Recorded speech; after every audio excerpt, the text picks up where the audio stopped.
В Воркуте планируют открыть приют для бездомных кошек. С собаками в городе более-менее спокойно. Есть и городской, и частные приюты. А вот десятки усатых, оставшихся без хозяев, живут кто где. В подъездах, подвалах, на чердаках. Волонтеры подобрали подходящее здание для размещения животных, но нашлись противники такого соседства. Ольга Коняева своего кота из дома не выгонит. Бездомные кошки Воркуты, если повезет, ютятся в таких каморках, в подвалах и гаражах. Неравнодушные воркутинцы откармливают, лечат усатых и отдают в добрые руки. Но нерадивых хозяев хватает. В подъездах то и дело появляются новые животные. Крыша, у нас проводка, я вам покажу, канализация. Она уже вообще в очень проблемном состоянии.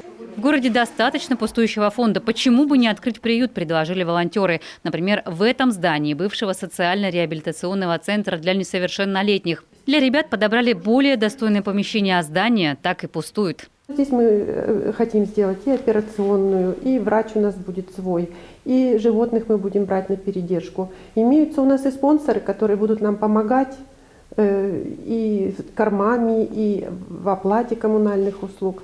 Вода, отопление, вентиляция – все в рабочем состоянии. А главное, есть желающие заботиться о кошках. Но мнения горожан разделились. Семейства кошачьих, в отличие от собак, куда тише, места занимают меньше, да и выгуливать их не нужно. Но некоторых жителей окрестных домов перспектива соседства с животными не обрадовала. Мы провели мониторинг. Мониторинг проводился на информационных ресурсах в интернете.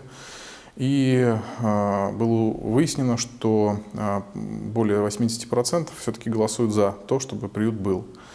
Однако есть люди, всегда есть люди, которые против и, соответственно, позицию свою занимают.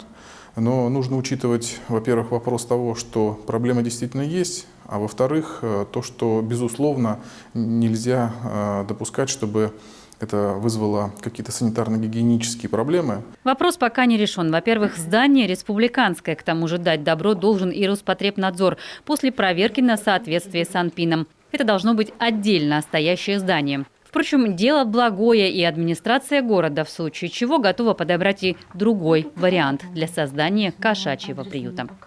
Ольга Коняева, Ирина Шумихина, Кирилл Нифонтов, телеканал Юрган, Воркута.